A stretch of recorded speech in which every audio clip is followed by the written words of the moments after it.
పరిశుద్ధ గ్రంథం బైబిల్లో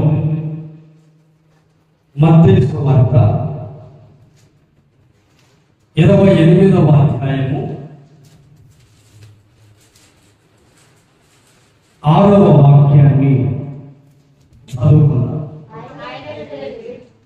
ఆయన ఇక్కడ లేడు, తాను చెప్పినట్టే ఆయన లేచి ఉన్నాడు. పరిశుద్ధ గ్రంథమైన బైబిల్లో యేసు ప్రభు చనిపోయి పాతి పెట్టబడిన తర్వాత 3వ దినం విశ్రాంతి దినము గడిచిపోయిన తర్వాత ఆదివారం తెల్లవారు చూడగా, బైబిల్లో రాయబడి ఉంటుంది, తెల్లవారు చూడగా మరియయు వేరొక మరియయు సమాధిని చూడవచ్చని. సమాధిని చూడటానికి పెద్దలక్కడనే లేచి సమాధుల దగ్గరికి వచ్చి వెతుకుతూ ఉన్నారు. వారు వచ్చిన సందర్భంలో మీరు గమనిస్తే పెద్దలక్కడే మరియయు, మగ్దలేనే మరియయు, వేరొక మరియయు, మరొక గ్రంథంలో రాయబడి ఉంటుంది సలోమియు, కొందరు స్త్రీలను పరిమళ ధూమ ద్రవ్యములను తీసుకొని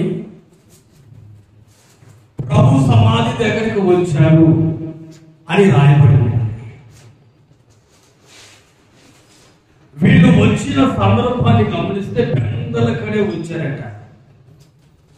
ఉదయకాలమే సూర్యోదయమునకు ముందే వచ్చారు. అంతలో మీరు వచ్చి చూడగానే సమాధి మీద ఉన్న రాయి పొర్లించబడి ఉండటం చూశారు. వీళ్ళకి అక్కడ ఏం కనిపించింది అంటే ఖాళీ సమాధి కనబడతా ఉంది. వాళ్ళు అక్కడ వెతుకుతా ఉన్నారు, యేసు ప్రభుని ఉంచింది ఇక్కడేనా, యేసు ప్రభుని ఉంచిన సమాధి ఇదేనా, ఒకవేళ ఇది కాదేమో, ఒకవేళ ఇది అయితే యేసు ప్రభు శరీరం ఇక్కడ ఉండాలి కదా, ఆయన శరీరం ఇక్కడ లేదు,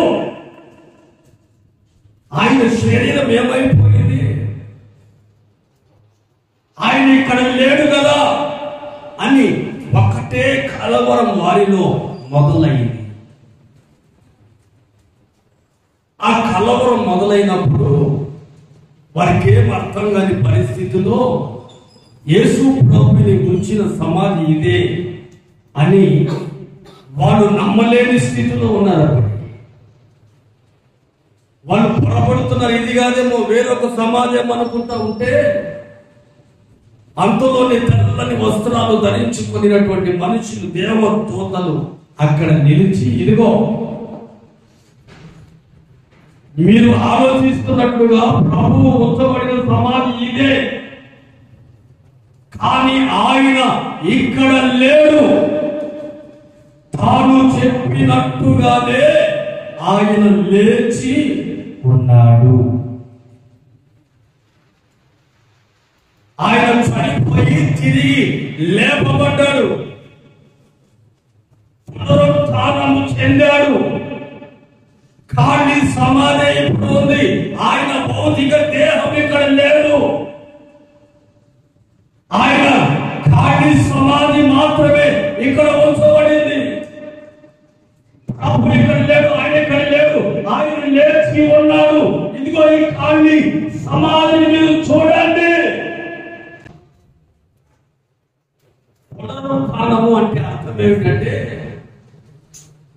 చనిపోయిన వ్యక్తి తిరిగి బ్రతికించబడడం.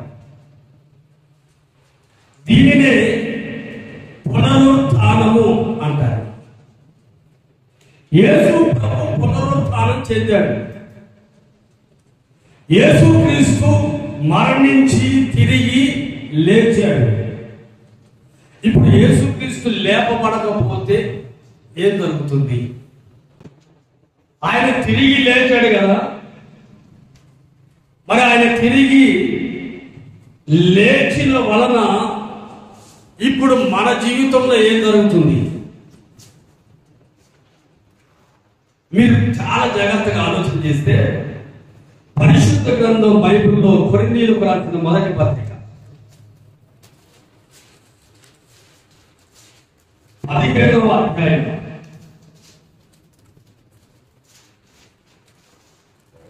17వ అధ్యాయం 17వ వాక్యం.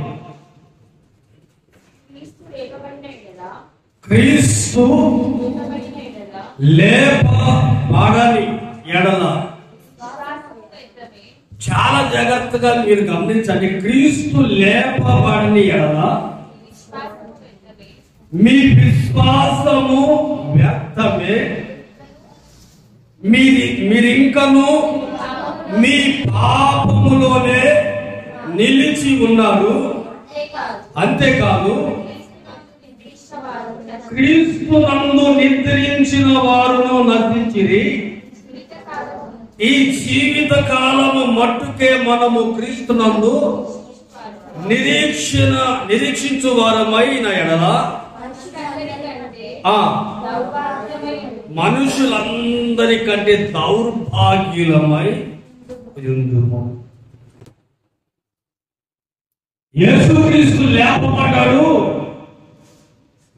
ఆయన సమాధి ఖాళీగా ఉంది. ఆయన మరణించి మరణాన్ని కూడా మరణింపు చేసి పునరుత్థానుడై తిరిగి లేచాడు. ఆయన లేచి సజీవునిగా ఇదిగో ఆయన సంచరిస్తూ ఉన్నాడు. ఆ పునరుత్థానంలో మనము కూడా పాలు పొందాము అని నిరీక్షణ కలిగి ఎదురు చూస్తూ ఉన్నటువంటి దేవుని బిడ్డలు చాలా జాగ్రత్తగా ఆలోచన చేస్తే నిజంగా యేసుక్రీస్తు లేపబడకపోతే మన జీవితంలో ఏం జరుగుతుంది అనే దానికి ఇక్కడ క్రీస్తు లేపబడని ఎడల మీ విశ్వాసము వ్యర్థమే అన్నాడు. చాలా జాగ్రత్తగా ఆలోచించాలి. కొంతమంది జీవితాలలో యేసుక్రీస్తు లేపబడని విధంగా ఉన్నారు.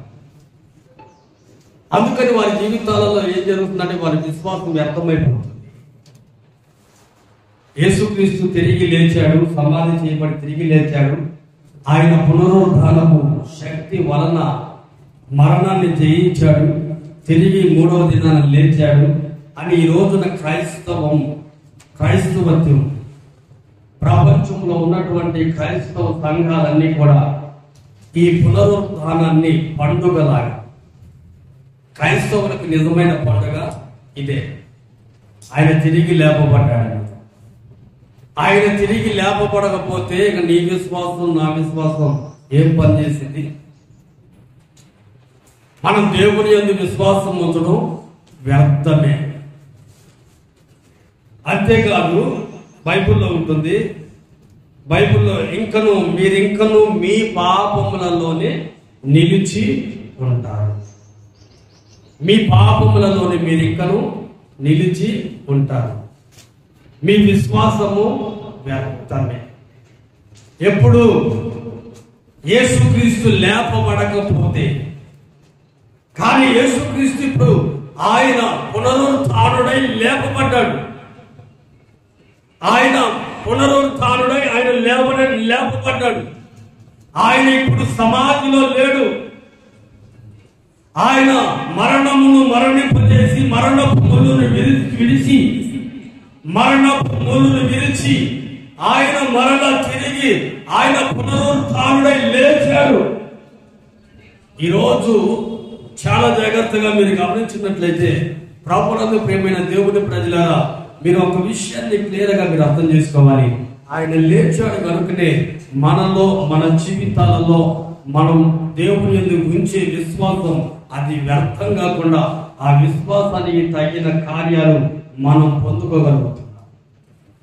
విశ్వాసం ద్వారా స్వస్థతలు కలుగుతున్నాయంటే, విశ్వాసం ద్వారా అద్భుతాలు జరుగుతున్నాయంటే, విశ్వాసం ద్వారా నీ జీవితంలో ఒక ఉన్నతమైన స్థితిలో నువ్వు హెచ్చింపబడుతున్నావంటే, విశ్వాసం ద్వారా దేవుడు నీ పక్షంగా నిలిచి ఉన్నాడంటే అది యేసుక్రీస్తు లేపబడబట్టే. దేవునికి స్తోత్రం చెప్పండి. చూడండి, ఇక్కడ ఒక మాట రాయబడి ఉంటుంది. ఎఫెసీయులకు రాసిన పత్రిక 2వ అధ్యాయం 1వ వాక్యం చదవండి.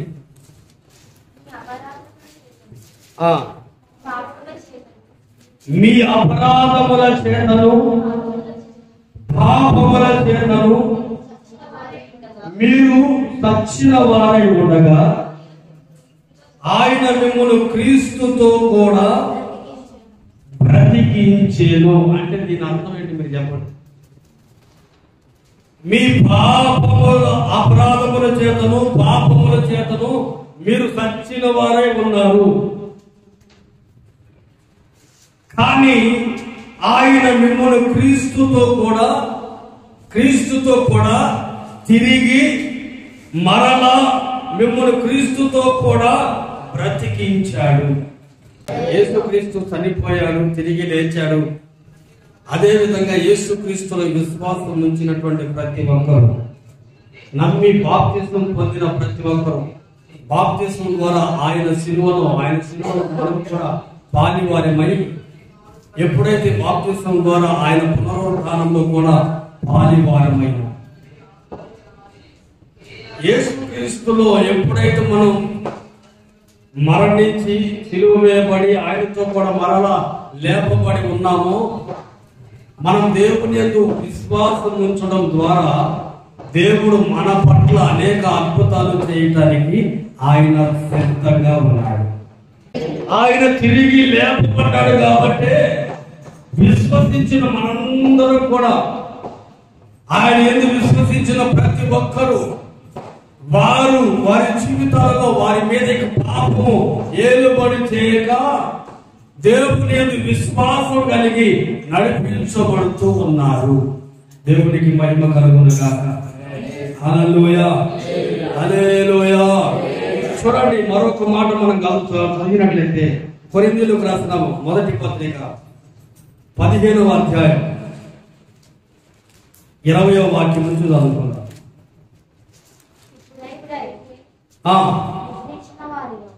నిద్రించిన వారిలో ప్రథమ ఫలముగా క్రీస్తు మృతులలో నుండి లేపబడి ఉన్నాడు. మనుషుని ద్వారా మరణము వచ్చెను గనుక మనుషుని ద్వారానే మృతుల పునరుత్థానమును కలిగెను. ఆదామునందు అందరూ ఎలాగూ మృతి పొందుచున్నారో అలాగుననే క్రీస్తునందు అందరూ బ్రతికించబడుదురు. ప్రతి వాడును తన వరసలోనే బ్రతికింపబడును. ప్రథమ ఫలము క్రీస్తు, తరువాత క్రీస్తు వచ్చినప్పుడు ఆయన వారు బ్రతికించబడతారు. దేవునికి ప్రథమ ఫలముగా ఎవరు బ్రతికించబడ్డారంటే క్రీస్తు అని రాయబడింది. తర్వాత ఆయన వారు ఎవరు లేపబడతారు.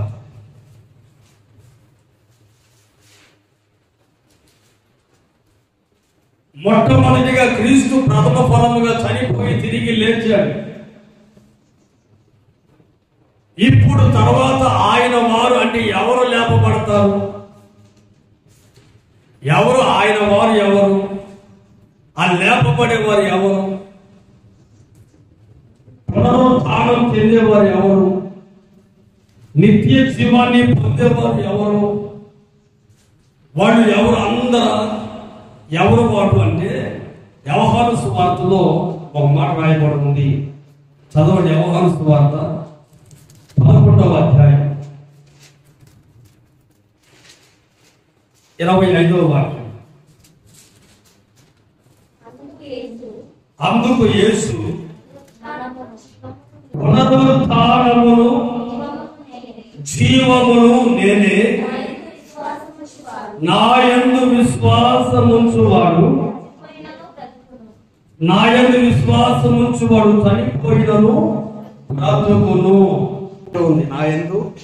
విశ్వాసముంచువాడు, బైబిల్లో రాయబడి ఉంటుంది. నా యందు విశ్వాసముంచువాడు చనిపోయినను బ్రతుకుతారు. వారి మీద మరణం ఏలుబడి చేయదు. వారు మరణానికి పాత్రులుగా ఉండరు. వారు నిత్య జీవం కొరకు ఏర్పరచబడిన వారు, దేవుని కొరకు బ్రతికించబడే ప్రథమ ఫలము తర్వాత వరుసలలో తన వరుసలలో లేపబడేవారు. ఎవరంటే విశ్వాసం కలిగిన వారు, విశ్వాసంతో నడిపించబడేవారు, విశ్వాసంతో దేవుని సన్నిధిలో ఎదురు చూసేవారు, విశ్వాసాన్ని కలిగి తన విశ్వాసాన్ని కాపాడుకుంటూ విశ్వాసంలో ఎదుగుతున్న ప్రతి ఒక్కరు కూడా ఆయన రాకడలో లేపబడతారు. ఎందుకంటే బైబిల్లో చెప్పబడి ఉంది, విశ్వాసం లేకుండా దేవునికి ఇష్టడై ఉండుట అసాధ్యం. ఎవరైతే విశ్వాసం నుంచి నడిపించబడతారో ప్రథమ ఫలముగా క్రీస్తు ఆయన లేపబడ్డాడు. తర్వాత తన వరసలలో ఎవరు లేపబడతారంటే తన వరసలలో, అంటే మొదటి వరసలో ఎవరంటే విశ్వాసం కలిగిన వారు.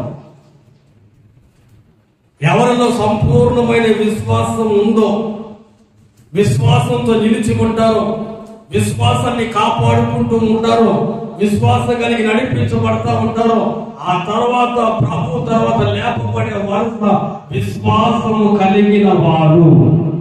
దేవునికి స్తోత్రం చెప్పండి గట్టిగా. హల్లెలూయా. ఈరోజు ఈ మాటలు వినుచున్న ప్రభువునందు ప్రియమైన దేవుని ప్రజలారా, మరి అట్టి విశ్వాసం కలిగి నడిపించబడగలుగుతున్నావా? అట్టి విశ్వాసంతో నీవు నడిపించబడగలిగితే, అట్టి విశ్వాసం నీలో ఉంటే, అట్టి విశ్వాసం నాలో ఉంటేనే ప్రభు వస్తున్నప్పుడు ప్రభు తర్వాత లేపబడే వరసలో నీవు ఉంటావు. బైబిల్లో రాయబడి ఉంది, తన వరసలలో లేపబడతాడు. ఎవరు లేపబడతారు అంటే విశ్వాసం కలిగిన వారు లేపబడతారు మొదట. ఆ తర్వాత మీరు చూడండి, బైబిల్లో రోమీయులకు రాసిన పత్రిక 6వ అధ్యాయం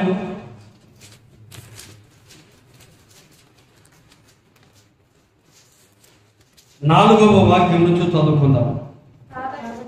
కాబట్టి తండ్రి మహిమ వలన క్రీస్తు మృతులలో నుండి ఎలాగూ లేపబడెనో, అలాగే మనమును నూతన జీవము పొందు వారమై నడుచుకున్నట్లు మనము బాప్తిస్మము వలన మరణములో పాలు పొందుటకై ఆయనతో కూడా బాధి పెట్టబడితిమి. మరియు ఆయన మరణము యొక్క సాదృశ్యమును ఆయనతో ఐక్యము గలవారమైన ఎడల ఆయన పునరుత్థానము యొక్క సాదృశ్యమును ఆయనతో కూడా మనం ఇంకనూ పాపులమై పాపమునకు దాసులము కాకుండానట్లు పాప శరీరం నిరర్థకమగునట్లును మన ప్రాచీన స్వభావము ఆయనతో కూడా సిలువ వేయబడినని ఎరుగుదుము. చాలా జాగ్రత్తగా మీరు ఆలోచన చేసినట్లయితే, చనిపోయిన వాడు పాప విముక్తుడని తీర్పు పొంది ఉన్నాడు. మనము క్రీస్తుతో కూడా చనిపోయిన ఎడల మృతులలో నుండి లేచిన క్రీస్తు ఇకను చనిపోడనియు మరణమునకు ఇకను ఆయన మీద ప్రభుత్వం లేదనియు ఎరిగి ఆయనతో కూడా జీవించుదామని నమ్ముచున్నాము. ప్రభు మాట్లాడుతున్న మాట ఏంటంటే, ప్రభువునందు ప్రియమైన దేవుని ప్రజలారా, తండ్రి మహిమ వలన క్రీస్తు మృతులలో నుండి ఎలాగూ లేపబడెనో అలాగే మనమును నూతన జీవమును పొందిన వారమై నడుచుకోవాలి. గడిచిన గత కాలం అంతా దేవునికి వ్యతిరేకంగా నడిపించబడుతూ వచ్చాము. యేసుక్రీస్తుని నమ్ముకొనిన తర్వాత నమ్మి బాప్తిస్మము పొంది దేవుని సన్నిధికి నడిపించబడుతున్నామంటే, ఇక మనలో ఆ పాపపు శరీరం ఏలుబడి చేయకూడదు. ఎవరిలో అయితే ఈ పాపపు శరీరం ఏలుబడి చేయదో తర్వాత తన వరసలో మీరు లేపబడతారు. తర్వాత తన వలసలో మీరు లేపబడతారు. ఎవరు తన వలసలలో లేపబడ మొదటిగానేమో దేవుని యందు విశ్వాసం ఉంచేవారు లేపబడతారు. ఆ తర్వాత ఏమో మన పాప స్వభావాన్ని ఆ స్వభావాన్ని ఎవరైతే దేవునితో కూడా సిలువ వేస్తారో, శరీర ఇచ్చలను, శరీర కోరికలను, పాపానికి లోను కాకుండా తన ఆత్మీయ జీవితాన్ని కాపాడుకుంటూ ఉంటారో వారు లేవనెత్తబడతారు. మరొక మాట అక్కడ రాయబడి ఉంటుంది, దెస్సలోనికలకు రాసినటువంటి పత్రిక, మొదటి దెస్సలోనికలకు రాసినటువంటి పత్రిక 4వ అధ్యాయము 16వ వాక్యం.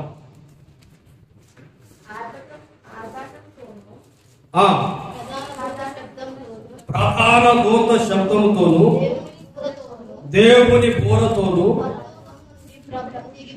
పరలోకము నుండి ప్రభు దిగివచ్చును. క్రీస్తు నందుండి మృతులైన వారు మొదటి లేతురు, ఆ మీదట సజీవుల మగు మనము మార్పు చెందుతుము. ప్రభు రాకడ వచ్చే సమయంలో, ప్రభు రాకడలో సంఘాన్ని వెంటబెట్టుకొని వస్తున్నప్పుడు ప్రభు చూడండి, ప్రభునందు నిద్రించిన ప్రతి ఒక్కరు కూడా ప్రధాన దూత శబ్దంతోనూ దేవుని బూరతో వస్తున్నప్పుడు ప్రభు ఆయన రాకడలో క్రీస్తు నందుండి మృతులైన వారు అప్పుడు మొదట లేస్తారు. ఆ తర్వాత సజీవులుగా ఉన్నటువంటి వారందరూ కూడా మార్పు చెందుతారని పరిశుద్ధ గ్రంథమైన బైబిల్లో రాయబడి, యేసుక్రీస్తుని నమ్ముకొని దేవునిని వెంబడిస్తున్న ప్రతి ఒక్కరికి ఒక నిరీక్షణ ఏంటంటే, ఈ నిరీక్షణ లేకుండా క్రైస్తవులు అన్నవారు వారి ఆత్మీయ జీవితాన్ని జీవించడం కూడా వ్యర్థమే.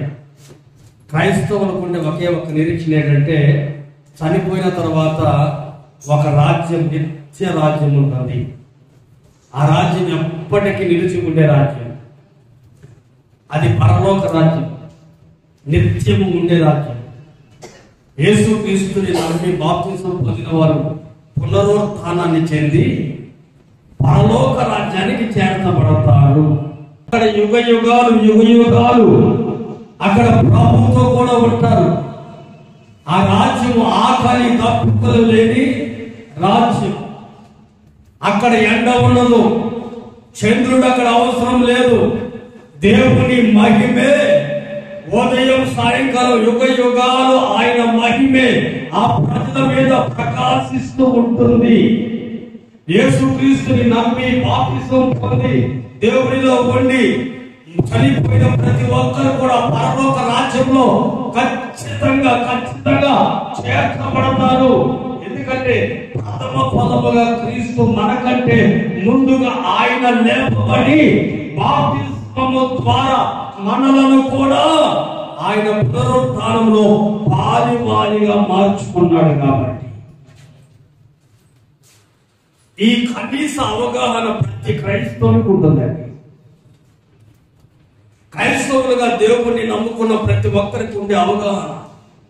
మరి దేవుణ్ణి నమ్ముకొని వారు అంటే ఎవరైతే దేవుణ్ణి నమ్ముకోరో వారి కొరకు ఒక రాజ్యం ఏర్పరచబడింది. ఏంటంటే నరకం, నిత్య నరకం. అక్కడ అగ్ని ఆలదు, పురుగు చావదు, యుగ యుగాలు కాల్చబడుతూనే ఉంటారు. కానీ చనిపోరు. బైబిల్లో రాయబడి ఉంటుంది, అదే రెండవ మరణం. మొదట క్రీస్తు మరణంలో పాలు పొందిన వారికి ఈ రెండవ మరణం ఎటువంటి హాని చేయదు అని బైబిల్. అంటే క్రీస్తు పునరుత్థానము వలన రెండవ మరణం నుండి తప్పించబడతారు. ఏమండి, ఆత్మీయులుగా కట్టబడేవారు, దేవుని కొరకు నిలబడేవారు, దేవుని పునరుత్థానం వారికి ఒక పండగ. ఎందుకంటే వారి మీద రెండవ మరణానికి ఎటువంటి అధికారం ఉండదు. ఎందుకంటే మొదటిగానే క్రీస్తులో మరణించారు. ఈ రెండవ మరణం ఎవరి కొరకు అంటే పాపములు చేసే వారి కొరకు. పాపాలలో పడిపోయి పాపంలో నిలిచి పాపాల నిమిత్తమై శిక్ష వేయబడిన వారు, అతిక్రమాల నిమిత్తమై శిక్షించబడిన వారు ఎక్కడ ఉంటారు? వీళ్ళందరూ కూడా అంటే నరకంలో ఉంటారు. అక్కడ అగ్ని ఆరదు, పురుగు చావదు. కానీ క్రీస్తులో లేపబడిన వారు ఎవరైతే ఉంటారో ఈ రెండవ మరణంలో నుండి తప్పించబడతారు. అది రెండవ మరణంలో తప్పించబడే వారిలో విశ్వాసాన్ని కాపాడుకుంటారు. అదే విధంగా పాపం, వారిలో ఉన్న అతిక్రమాలు, పాపాలు ఏవైతే ఉన్నాయో అవి క్రీస్తుతో కూడా సిలువ వేయబడతారు. ఆ తర్వాత క్రీస్తులో నిలిచి మీరు నడిపించబడతారు. కాబట్టి ఆ రెండవ మరణం వీళ్ళ మీద ఏలుబడి చేయదు. ఎందుకంటే వీళ్ళు ప్రథమ ఫలముగా లేపబడిన క్రీస్తులో కూడా వారై ఉన్నారు. కాబట్టి ఇవన్నీ తెలియని వాళ్ళు ఎలా ఉంటారంటే కనీస అవగాహన లేని వారు. ఏదో దేవుడిని నమ్ముకున్నాం, ఎందుకు నమ్ముకున్నాం అంటే ఏదైనా రోగం తగ్గిపోద్దని, లేకపోతే సమస్యలు తొలగిపోతాయని, లేకపోతే కలిసి వస్తుందనో, అంటే వాళ్ళకి సరిగ్గా సరైన అవగాహన లేకుండా కొంతమంది చెబుతూ ఉంటారు. ఎందుకు నువ్వు బాప్తిజం తీసుకున్నావమ్మా అని అడిగితే, ఏమన్నాయా తెలియదు, నాకు తెలియకుండానే బాప్తిజం మాకు ఇచ్చారు, తెలియకుండానే నేను బాప్తిజం తీసుకున్నాను, తెలియకుండానే రక్షణ పొందాను, తెలియకుండానే ఇదంతా జరిగిపోయింది, నాకైతే ఇష్టం లేదు బాప్తిజం తీసుకోవడం, ఇష్టం లేకపోయినా కానీ బలవంతంగా నేను తీసుకోవాల్సి వచ్చింది. దీనివల్ల అంటే ఇలాంటి వారు కొంతమంది ఉంటే దీని వలన వారికి ఏ ఉపయోగం లేదు. మరలా వారు పాపంలోనే నిలిచి ఉంటారు. మరలా వారు పాపానికి దాసులుగా మారిపోతారు. మరలా వారు దేవుడిలో నిలవలేరు. అందుకని కొంతమందిని మీరు గమనించండి. ఇప్పుడు క్రీస్తుతో కూడా లేపబడ్డారు కదా, క్రీస్తుతో కూడా నడిపించబడుతున్నారు కదా. మొదటి ఫలముగా లేపబడిన క్రీస్తుతో కూడా సిలువ వేయబడి లేపబడిన వారు మరి ఎందుకు పాపం చేస్తున్నారు? ఎందుకు వారిలో అతిక్రమాలు కనపడుతున్నాయి? ఎందుకు వారు ఇంకా పాపులుగానే చిత్రీకరించబడుతున్నారు? ఇంకా ఇంకా వారిలో ఆ పాప స్వభావం, ఆ పాపపు లక్షణాలు ఎందుకు కనబడుతున్నాయి అంటే బైబిల్లో రాయబడి ఉంటుంది, వారు సరి అయిన అవగాహన లేకుండా బాప్తిస్మం అంటే సరి అయిన అవగాహన లేకుండా బాప్తిస్మము పొంది ఏదో నామకార్థంగా నడిపించబడుతూ ఉన్నారు. అందుకని మీరు గమనించండి, అక్కడక్కడ బాప్తిస్మం తీసుకున్న వాళ్ళు తాగుతూ ఉంటారు, బాప్తిస్మం తీసుకున్న వాళ్ళు సిగరెట్లు కలుపుతూ ఉంటారు, పాలు వేస్తూ ఉంటారు, బాప్తిస్మం తీసుకున్న వాళ్ళు కాయగీయాలని, లేకపోతే ఇలాంటివి అన్ని కలిగి కొన్ని కొన్ని కొన్ని ఈ శరీర సంబంధమైన వ్యసనాలకు బానిసలుగా మారిపోయి ఆ వ్యసనాలలో నుండి బయటకు రాలేకపోతూ ఉంటారు. ఎందుకు వీళ్ళు చెప్పుకుంటారు, నేను బాప్తిస్మం పొందానండి, నేను దేవుణ్ణి నమ్ముకున్నాను, దేవుణ్ణి నమ్మి బాప్తిస్మం పొందాను.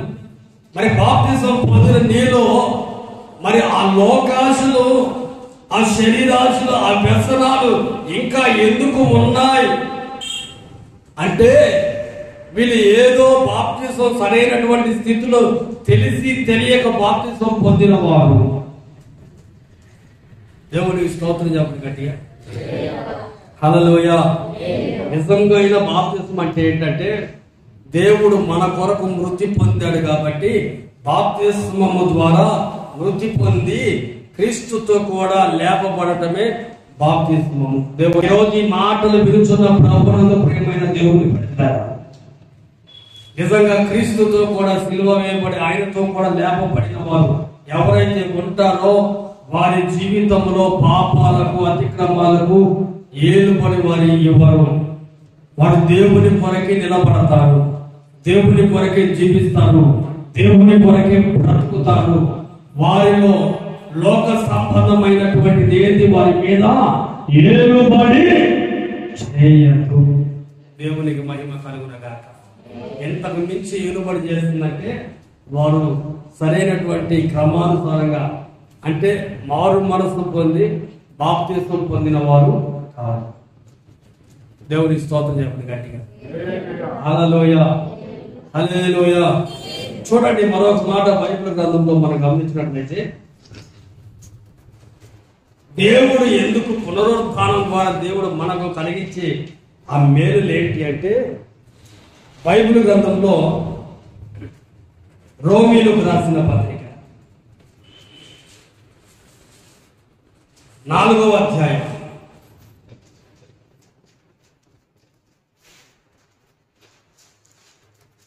25వ వాక్యాన్ని చదువుకుందాం.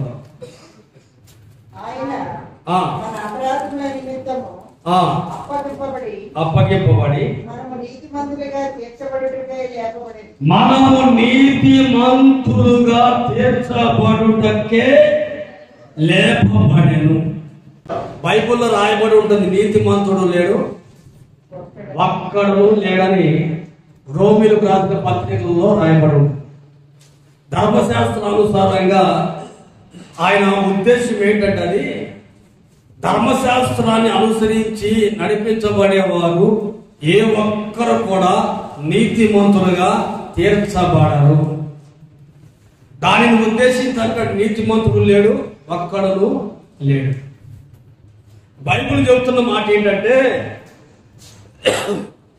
ఆయన మన అపరాధముల నిమిత్తం అప్పగింపబడి మనము నీతిమంతులముగా తీర్చబడుటకై లేపబడెను.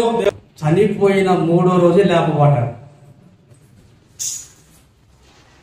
చనిపోయిన 3వ రోజే లేపబడ్డాడంటే ఇక ఆయన ఎక్కడమ్మా చనిపోయాడు? 3 రోజులేగా చనిపోయింది అంటే ఇంక ఇప్పటికి అప్పటి నుంచి పుట్టిన దగ్గర నుంచి ఇప్పుడు దాకా జీవిస్తూనే ఉన్నాడనేగా.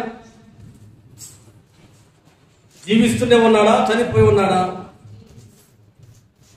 ఆయన చనిపోయి 1 సంవత్సరం ఉంచాడా? సంవత్సరం ఉందా?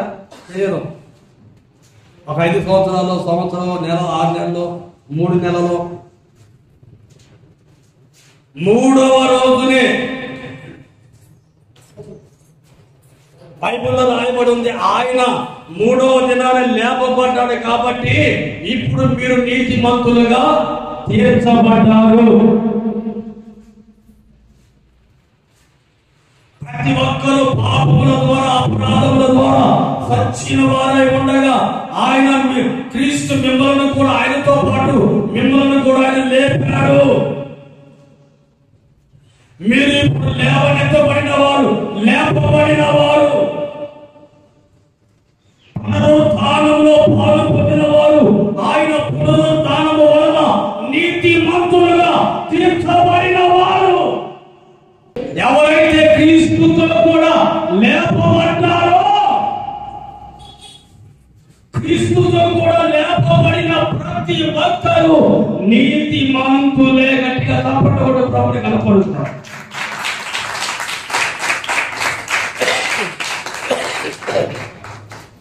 ఎంత ధన్యత ఎవరికి ఉంటుంది చెప్పడం గట్టిగా? ఎంత ధన్యత, ఎంత భాగ్యం ఎవరికైనా ఉంటుందా? అసలు నీతిమంతులుగా ఎవరు ఆ దినాలలో, ఏమంటే ఆ దినాలలో ఎవరు నీతిమంతులు ఒక్కడు లేరు, ఎవరు లేరను. మరి ఇప్పుడు బైబిల్లో రాయబడిన మాట ఏంటంటే, మరలా చదవండి, ఆ మాట మీకు అర్థమైంది. చదవండి, రోమీయులకు రాసిన పత్రిక 4వ అధ్యాయము 25వ వాక్యం. ఆయన మన అపరాధముల నిమిత్తము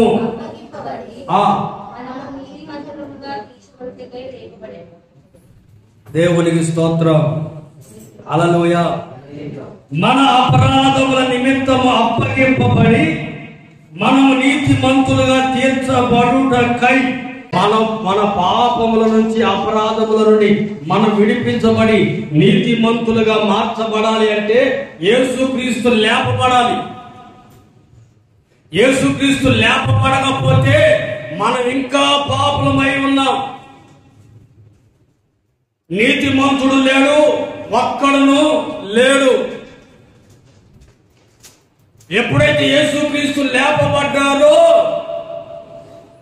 యేసుక్రీస్తు లేపబడ్డారని ఎవరైతే విశ్వసించి నమ్మి బాప్తిస్మం పొంది విశ్వాసాన్ని కాపాడుకుంటూ ఉంటారో వారు నీతిమంతులుగా తీర్చబడుచున్నారు. ఎవరైతే నమ్మి బాప్తిస్మం పొంది ఏం నమ్మాలంటే క్రీస్తు చనిపోయి ఆయన 3వ దినాన లేపబడ్డాడు కాబట్టి ఈరోజు మన పాపములు నా అపరాధాలు క్షమించడానికి యేసుక్రీస్తు ఒక్కడే నిజ రక్షకుడు. ఆయన ఎందుకు విశ్వాసం నేను ఉంచితే, నేను విశ్వాసం కలిగి నడిపించబడితే నేను నీతిమంతునిగా రక్షింపబడతాను అని నమ్మి బాప్తిసం పొందిన వాడే నీతిమంతునిగా తీర్చబడుతున్నాడు. కొంతమందికి కొన్ని సందర్భాలలో కొన్ని డౌట్లు వస్తూ ఉంటాయి. అన్నా, బాప్తిసం తీసుకొని మళ్ళీ పాపం చేస్తే, బాప్తిసం తీసుకొని మళ్ళీ పాపానికి లోనైతే, మళ్ళీ వ్యసనాలు పాలైతే, మళ్ళీ తాగితే, మళ్ళీ తిరిగితే బైబిల్లో చెప్పబడింది ఏంటి? యేసుక్రీస్తు మృతి పొంది తిరిగి లేచాడు అన్నటువంటి వారు వారి జీవితాలలో విశ్వాసాన్ని కాపాడుకొని, విశ్వాసాన్ని పొంది, వారి పాపాలని విడిచిపెట్టి, అతిక్రమాలను విడిచిపెట్టి వాళ్ళు పశ్చాత్తాపపడి ప్రభు వైపు నిలిచి విశ్వాసం ఉంచుతారో వారు నీతిమంతులుగా తీర్చబడతారు. ఈరోజు ఈ మాటలు విలుచున్న ప్రభుత్వ ప్రియమైన దేవుని ప్రజలారా, అందుకనే చాలా జాగ్రత్తగా మీరు గమనించినట్లయితే ఈ రోమీయులకు రాసిన పత్రిక 5వ అధ్యాయంలో 8వ వాక్యం 9వ వాక్యం కూడా చదవండి. 5వ అధ్యాయం 8వ వాక్యం. అయితే దేవుడు మన ఎడల తన ప్రేమను వెల్లడిపరిచి ఉన్నాడు. ఎట్లనగా మనమింకను పాపులమై ఉండగానే క్రీస్తు మన కొరకు చనిపోయెను. కాబట్టి ఆయన రక్తము వలన ఇప్పుడు నీతిమంతులుగా తీర్చబడి మరింత నిశ్చయముగా ఆయన ద్వారా ఉగ్రత నుండి రక్షింపబడుచున్నాము. దేవునికి స్తోత్రం చెప్పండి. ఈ మాట సరిగ్గా మీరు అర్థం చేసుకున్నట్లయితే ప్రభునందు ప్రియమైన దేవుని ప్రజలారా, ఒకప్పుడు ఏ విధంగా ఉన్నామో కానీ ఇప్పుడు క్రీస్తు మన కొరకు ఆయన చనిపోయాడు కాబట్టి ఆయన రక్తము వలన, ఆఖరి రక్తపు బొట్టు కార్చి మన కొరకు చనిపోయాడు కాబట్టి ఆయన రక్తము వలన ఇప్పుడు మనం నీతిమంతులుగా చేర్చబడుచున్నాము. అందుకనే ప్రతి నెల బల్లారాధనలో ప్రభు బలలో పాలు పొందే ప్రతి ఒక్కరు ఆయన శరీరాన్ని, ఆయన రక్తాన్ని తీసుకుని ప్రతి ఒక్కరు శుద్ధీకరించుకొని ప్రభు రక్తంలో పాలు పొందటం వలన అతిక్రమాలన్నిటినీ, పాపములన్నిటినీ విడిచిపెట్టడం వలన నీతిమంతులుగా మార్చబడుతున్నారు. ఆ దినాలలో యాజకుని దగ్గరికి వెళ్ళి సంవత్సరానికి ఒక్కసారి పాపముల నిమిత్తమై బలి అర్పించి ఆ బలి రక్తాన్ని పాపం చేసినటువంటి వ్యక్తికి రాసేవారు. అంతవరకు చేసిన పాపాలన్నీ కొట్టివేయబడి సంవత్సరం అదే విధంగా జరుగుతూ ఉండేది. కానీ యేసుక్రీస్తు చనిపోయిన తర్వాత బైబిల్లో రాయబడి ఉంది, నిజమైన పానము, నిజమైన శరీరము అని, నా శరీరమే ఆహారము, నా శరీరం తిని నా రక్తము త్రాగువాడే నిత్య జీవం గలవాడు అన్నాడు. ఒక్కసారి బలి అనేది లేకుండా ఒక్కసారి మన పాపముల నిమిత్తమే ఆయన మరణించి బలియాగం అయిపోయాడు. అందుకని అపోస్తలుల కాలంలో మీరు గమనించండి, ఇంటింట ప్రతి దినము రొట్టె విరుచుంటారు. ప్రతి దినం ఉందా? దేవునికి స్తోత్రం. హల్లెలూయా, హల్లెలూయా, హల్లెలూయా. కానీ ఇప్పుడు మీరు గమనించండి ప్రభునందు ప్రియమైన దేవుని ప్రజలారా, ఇప్పుడు మనమైతే నెలకు ఒకసారి బలలో పాలు పొందుతున్నాం. దేవుని సన్నిధిలో ప్రభు శరీరం, ప్రభు రక్తం, మన కొరకు బలి చేయబడిన ప్రభు శరీరం, ప్రభు రక్తం మన ముందు జ్ఞాపకం ఉంచుకొని ఆయన శరీరంలో, ఆయన రక్తంలో మనం పాలు పొందడం ద్వారా మనలో ఉన్న పాపములు, అతిక్రమలు అన్ని తొలగించబడుతున్నాయి. నీతిమంతులుగా తీర్చబడుతూ ఉన్నాం. దేవునికి స్తోత్రం చెప్పండి గట్టిగా. హల్లెలూయా, హల్లెలూయా. యేసుక్రీస్తు రక్తములో కడగబడి మన పాపములన్నీ ఒప్పుకొని విడిచిపెట్టి ఆయన రక్తము ద్వారా మనము విశ్వాసం నుంచి నడిపించబడుతున్నప్పుడు ఆయన రక్తము ద్వారా మనకు పాప క్షమాపణ కలిగి నీతిమంతులుగా మనం మార్చబడుతూ ఉన్నాము. కాబట్టి ప్రభునందు ప్రియమైన దేవుని ప్రజలారా, చాలా జాగ్రత్తగా మీరు ఆలోచన చేస్తే, ప్రభు మన కొరకు లేచాడు. లేచిన ప్రభు మన మధ్యలో ఆయన మనం ఇంకా పాపులమై ఉండగానే మన కొరకు ఆయన చనిపోయి తిరిగి లేచాడు. ఆయన లేచాడు కాబట్టి ఆయన లేపబడకపోతే ఇంకా మనం పాపంలోనూ ఉండేవాళ్ళం. ఆయన లేపబడకపోతే ఇంకా పాపం మనలో ఏలుబడి చేస్తా ఉండేది. ఆయన లేపబడకపోతే విశ్వాసం అనే మాటకు అర్థం ఉండేదే కాదు. ఆయన లేపబడకపోతే దేవుని అద్భుతమైనటువంటి స్వస్థత, ఆరోగ్యం, ఆశీర్వాదం ఈరోజు అన్యులుగా ఉన్న మనకు దొరికేదే కాదు. ఆయన లేపబడ్డాడు కనుకనే మనకు రక్షణ కలిగింది. ఆయన లేపబడ్డాడు కనుకనే మనకు నీతి కలిగింది. ఆయన లేపబడ్డాడు కనుకనే ఆయన యందు విశ్వాసము ద్వారా నీతి మంతులుగా మనం తీర్చబడుతూ ఉన్నాం. ఆయన లేచిన తర్వాత చూడండి, ఎవరైతే ఆయన విశ్వాసం ఉంచారో ప్రథమ ఫలముగా ఆయన లేచాడు. తర్వాత విశ్వాసం ఉంచేవారు లేపబడతారు. తర్వాత పాపములన్నీ ఆయనతో కూడా సిలువ వేయబడిన వారు లేపబడతారు. తర్వాత క్రీస్తుతో కూడా మృతి పొందిన వారు, క్రీస్తులో ఉండి మృతి పొందిన వారు లేపబడతారు. దేవునికి స్తోత్రం, హల్లెలూయా. క్రీస్తు నందుండాలి. మన పాపములన్నిటిని విడిచిపెట్టి సిలువ వేయాలి. మూడవది ఆయన యందు విశ్వాసం ఉంచాలి. ఎవరైతే ఈ విధంగా నడిపించబడతారో వారు లేపబడతారు అని పరిశుద్ధ గ్రంథమైన బైబిల్లో రాయబడి ఉంది. మరొక మాట మనం గమనించినట్లయితే, ఈ రోజున ప్రభునందు ప్రియమైన దేవుని ప్రజలారా, ఆయన లేపబడ్డాడు కనుకనే మనం నీతి మంతులుగా తీర్చబడుచున్నాం. ఆయన లేపబడకపోతే ఇంకా మన పాపములలోని, అపరాధములలోనే నిలిచి ఉండేవారము. ఆయన లేపబడ్డాడు కనుకనే యేసుక్రీస్తు రక్తము వలన మన మీద పాపానికి ఎటువంటి అధికారం ఇప్పుడు లేదు. పాపము ఏలుబడి చేయలేక మన విశ్వాసాన్ని కాపాడుకుంటూ ఆయన నుండి విశ్వాసం నుంచి మనం నడిపించబడుతూ ఉంటామో, దేవుడు మనలను నీతిమంతులుగా తీర్చి ఆయన రాకడలో మనలో కూడా ఆయన నిత్య రాజ్యంలో కూర్చోబెట్టుకుంటాడు. దేవునికి స్తోత్రం.